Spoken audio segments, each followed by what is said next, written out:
Today I will show you a fantasy, romance film from 1998, titled What Dreams May Come. Spoilers ahead. Watch out and take care. During his vacation in Switzerland, Dr. Chris Neilson meets artist Annie Collins when their boats accidentally bump into each other.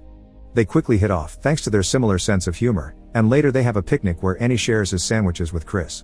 Love is found that day and the couple gets married not much later, starting a wonderful life together and having 2 kids, Ian and Marie. The children have become teenagers by the time tragedy strikes the family for the first time. Both teens die when the van that was taking them to school crashes. 4 years later, Chris is working at the hospital when he gets a call from Annie, who is having a meltdown because some of the art pieces she acquired for a gallery opening haven't arrived. She feels really bad because today is their double D anniversary and she may ruin it if she has to stay at work. Because for Chris, paintings are the most interesting thing in the world, he has pictures of Annie's art in his drawers, so he quickly takes them out to give her ideas of how to use them to replace the missing ones, promising to drop the real ones at the gallery after work is over. In the evening, the rain causes a car crash in a tunnel. Chris stops his car just in time and doesn't get caught in it, but being a doctor for him is a responsibility he must respect, so he gets off his vehicle and approaches the victims to help. Unfortunately, another oncoming car isn't as lucky and crashes as well, killing Chris in the process. In only a few seconds, Chris finds himself in a floaty form above the world while a mysterious voice asks him questions to see if he's aware of what's going on. He sees his body being taken to the hospital and dying there, then he moves to his house, where the dog barks at him because animals do see him. The mysterious voice takes form then, but it's still blurry, so Chris can't tell who it is. The voice tries to convince Chris that he's dead, but he continues floating around, watching Annie go through his wake and looking at the pictures of his kids. This makes him have a flashback of the time their old Dalmatian dog Katie was sick and they had to put her down, which made Marie very angry because she couldn't understand it was Mercy. He also remembers the time he and Ian went running into the forest under the rain for fun, and Chris took the chance to tell his son they would be transferring him to another school. Chris's ghost takes form at the church where they are holding his funeral and he tries to touch Annie, who can't see him but can feel a weird sensation around her face. Then, Chris appears at his home again to look at the painting Annie had made for their double D anniversary, which depicts the special place where they met and were planning to retire. He finds Annie starting a diary because her therapist asked her to so she could cope, but it's not helping her at all. Chris takes the chance to communicate with her by guiding her hand with the pen and making her write, "This is Chris, I still exist," but it only gives Annie an anxiety attack because it can't possibly be real. When later Annie goes to the cemetery to visit his grave, Chris tries to touch her shoulders to comfort her, but instead it makes her scream because it makes her feel like she's going crazy by sensing things that aren't really there. Seeing as his presence is only causing his wife more pain, Chris decides to allow his soul to finally move on. He wakes up in his personal heaven, which is shaped like Annie's painting of their special place. Katie is there too, looking young and healthy. The mysterious voice shows up as well, and this time it has a proper form. It's Albert Lewis, Chris's old mentor who died at 63, but here he looks young again. Albert teaches Chris that this world is controlled by his mind, so he can make things move or change by just wishing them to do so. After fooling around with a bird, Chris manages to walk on water, which takes him a failed try, and Albert reminding him that his body is just an extension of his mind before he manages to pull it off.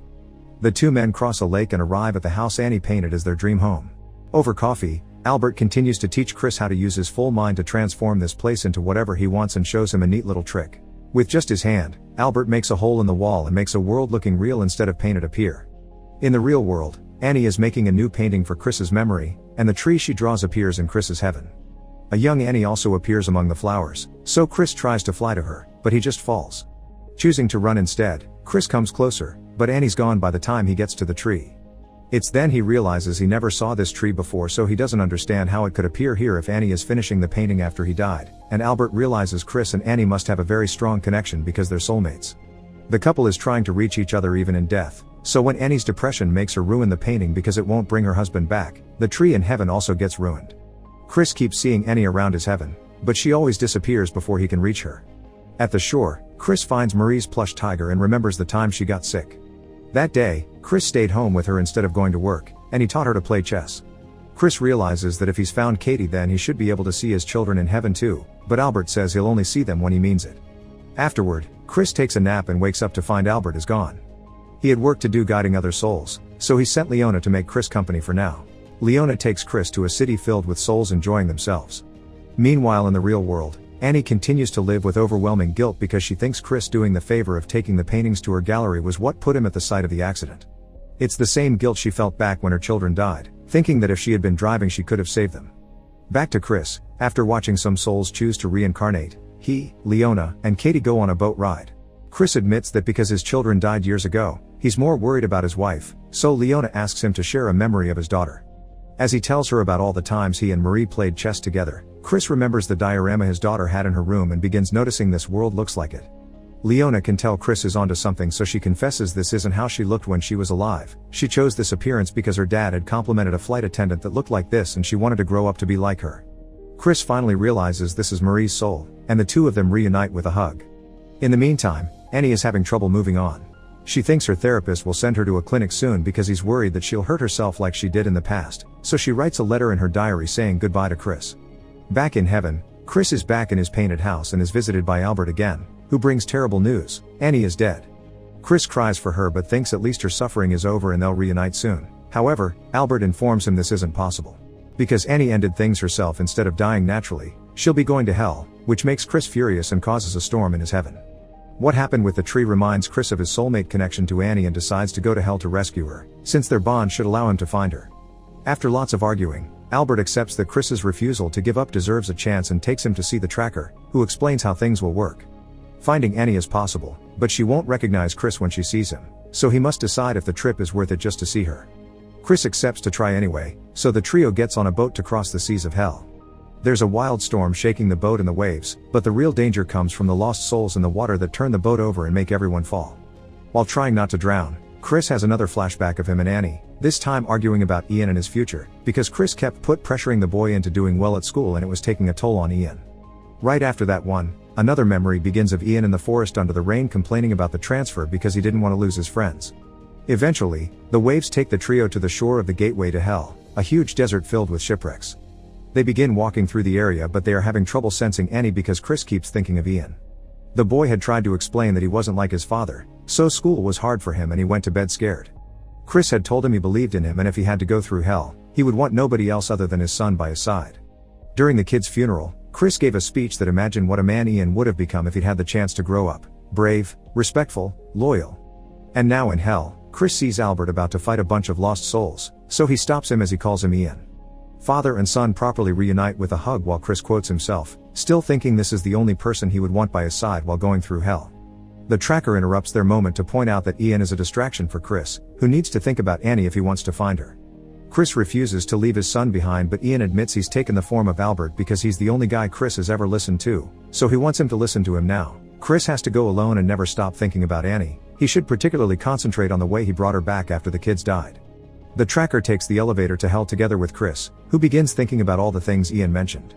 After the kids died, Annie tried to hurt herself and ended up in a mental hospital. During her stay, she asked Chris for a divorce, since she thought they were coping too differently to stay together. The elevator eventually takes them to a private deck where the floor is filled with faces calling out for their loved ones. Chris almost gets distracted by an old man, thinking it's his father, but he gets back on track when he finds Annie's face among the others. Remembering a lovely afternoon they spent together in the park, he runs to her only to fall through a hole on the floor and into a lake. Thinking about Annie again allows him to swim out and find the place she's at, a dark, nightmare version of their dream house. The tracker explains this is an illusion her guilt inflicts on herself and, after revealing he's the real Albert who also took on a new appearance, he reminds Chris that he has no defense against Annie, so he only has 3 minutes with her before he loses his mind. Chris enters the house and as it had been predicted, Annie doesn't recognize him, so he pretends to be a neighbor that admires her art. Annie is worried because her paintings are missing, so Chris tries to distract her by telling her about his dead wife and how they came up with the Double D anniversary. Years ago, Chris visited Annie at the mental hospital and told her he would be leaving because his presence wasn't helping and seeing her like this was killing him. So that day was a Double D day, because they needed to make a decision about divorce. Chris had realized that he was part of the problem, not because he reminded her of what happened, but because he could never join her in the dark place she was in. Finally finding comfort in his new attitude instead of being forced to heal, Annie accepts to go back to her old life, and the couple reconciles. Current Annie thinks it's a touching story, but the woman still died, so there's no hope. Chris retaliates by explaining not giving up was only his own way to hide from the world and that his wife never was a coward. Seeing as she wants to see her family again, Chris makes Annie close her eyes and remember the day of her wedding, so he shows up in the memory too and tells him he's real. When Annie opens her eyes, she sees Chris and freaks out, thinking it's some sort of trick that haunts her. Chris doesn't have much time left so he tells her a few last words before leaving. He apologizes for all the things he'll never give her and all the times he failed her. He also thanks her for everything she's done for him. Afterward, Chris meets with Albert to tell him to go back alone and tell his children that he loves them but he won't leave their mother alone. Then Chris re-enters the house and finds Annie to tell her she shouldn't feel guilty because he forgives her and he'll stay in eternity in hell if that's what it takes for her to regain her sanity. As she begins to look healthier, Annie recovers her memories and Chris absorbs all her nightmares instead. Annie begins ascending to heaven, but she doesn't want to leave Chris behind, so she calls out his name and reminds him not to give up. After going through the lake again and seeing his life flash in front of his eyes, Chris wakes up back in his own heaven and reunites with Annie, Albert, Katie, and the kids. The family spends some happy moments together, but then Chris talks to Annie in private to ask her if she would like to be reborn together. Anne hesitates, but Chris explains the kids do want them to go, and he's sure they'll find each other again because they're soulmates. The couple kisses right before something extraordinary happens in the real world. A little boy's toy boat accidentally bumps against the one belonging to a little girl, and this girl decides to share her sandwiches with him. Make sure to subscribe and turn on notifications so you can watch more videos like this.